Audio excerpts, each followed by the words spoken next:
Supreme নির্দেশের পরেও অব্যাহত থাকবে কর্মবিরতি, সাফ জানিয়ে দিলেন মালদা মেডিকেল কলেজ হাসপাতালের জুনিয়র চিকিৎসকেরা। মালদার মথুরাপুরে অভয়া ক্লিনিকের মাধ্যমে আজ মানুষকে চিকিৎসা পরিষেবা দেন মালদা মেডিকেল কলেজ হাসপাতালের জুনিয়র চিকিৎসকেরা। 10টিরও বেশি বিভাগের চিকিৎসকেরা সেখানে হাজির ছিলেন। চিকিৎসার পাশাপাশি বিনামূল্যে ওষুধও দেওয়া হয়। হবিপুরের পর মানিকচকের মথুরাপুরে এটি দ্বিতীয় অভয়া ক্লিনিক।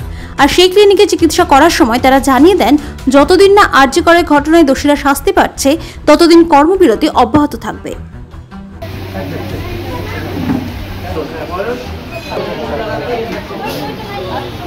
इनको भी दे देना पैड फाइजर, इनको भी पैड दे दे, जल्दी होगा। আমরা এখানে আজকে মথুরাপুর জুনিয়র গার্লস হাই স্কুলে আমাদের অভয়ার উদ্দেশ্যে আমার আরজি করে যে দিদির ওপর নৃশংস ধর্ষণ এবং খুন হয়েছিল ওনার উদ্দেশ্যে আমরা আজকে একটা ক্লিনিক স্বাস্থ্য ক্যাম্প করছি। সেখানে আমাদের বিনামূল্যে ওষুধ দেওয়া হচ্ছে এবং রোগী দেখা হচ্ছে। বিভিন্ন বিভাগ রয়েছে এখানে, জেনারেল মেডিসিন, জেনারেল সার্জারি, স্ত্রী প্রসূতি, শিশু বিভাগ, নাক কান গলা চোখ সমস্ত কিছুই রয়েছে। ওনারা আসছেন এবং ডাক্তারদের দেখাচ্ছেন। আমরা ফ্রিতে যতটা পাচ্ছি ওষুধ দেওয়ার চেষ্টা করছি। এটা আমাদের একটা প্রতিবাদের ধরন। আমরা এভাবে প্রতিবাদ করছি যাতে আমাদের দিদি ন্যায় বিচার পায়। আমরা তো আমাদের হাসপাতালে কর্মবিরতি রেখেছি, আমরা জুনিয়র ডাক্তাররা, আমাদের সিনিয়র ডাক্তাররা ওখানে এমার্জেন্সি বিভাগ চালু রেখেছেন, সমস্ত এমার্জেন্সি রোগীকে দেখানো হচ্ছে। কিন্তু আমাদের জুনিয়র ডাক্তাররা এখানে বিভিন্ন জায়গায় গিয়ে রোগীদের কাছে কাছে পৌঁছে যাচ্ছেন, কারণ আমরা হাসপাতালে কর্মবিরতি রেখেছি। এদের তো আমাদেরকে প্রয়োজন, তাই আমরা বিভিন্ন জায়গায় তাদেরকে সেবা করছি। আমরা এর আগে করেছিলাম বুলবুল চণ্ডীতে এবং এখানে মথুরাপুর, ভবিষ্যতে আরও অভয়া ক্লিনিক করতে চলেছি।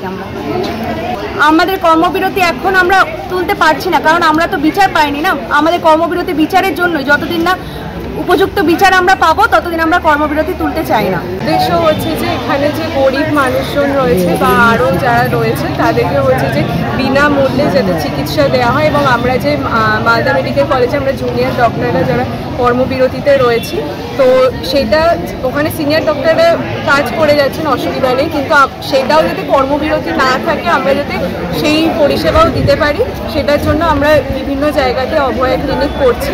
তো রোগীর পরিষেবা যাতে ব্যাহত না হয়।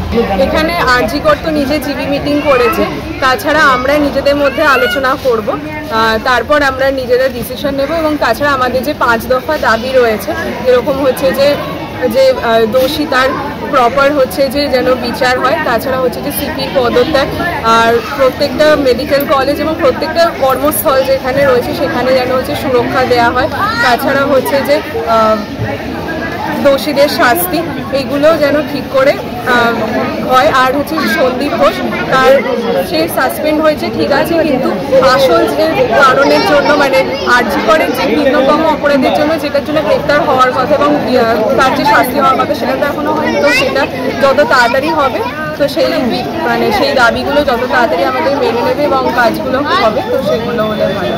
হ্যাঁ, এখনো পর্যন্ত আমাদের কর্মবিরতি চলবে এবং আমরা আগামী কি করব সেটা আমরা জানি। সুপ্রিম কোর্টের রায়ে মানে আমরা সত্যি খুবই দুঃখ, মানে আমরা নিজেরা খুবই অনেক দিন ধরে আমরা যেহেতু আশা করেছিলাম, আর মানে ওটা যেহেতু পোস্টপন হয়েছিল, তো আমরা সবাই মানে আশা করেছিলাম যে একটা ভালো রায় হবে, কিন্তু সেখানে তো মানে আসল ঘটনা নিয়ে সেরকম কিছুই বলা হয়নি। খালি বলা হলো যে জুনিয়র মানে ডাক্তাররা যারা কর্মবিরতি রয়েছে সেটা যেন এটা নির্দিষ্ট সময়সীমা বেঁধে দিয়ে তাড়াতাড়ি মানে ওটা তুলে নেয়। সেটা তো আমরা মানে ভালো লাগলো না। আর না তুলে নিলে এবার কোনো ব্যবস্থা নেবে সেটাও আমাদের ভালো লাগলো না, কারণ বলা হয়েছিল যে ব্যবস্থা নেবে না। আর যে কারণের জন্য আমরা কর্মবিরতি রয়েছি সেই কারণটার যে বিচার হবে সেই বিচারের কোনো রকম হচ্ছে যে স্টেটমেন্ট আমরা পাইনি, পরিষ্কার কোনো স্টেটমেন্ট। তো সেটা নিয়ে আমরা খুশি ভাই হতে করেছি, আর এখন এখানে পরে আরও চলবে।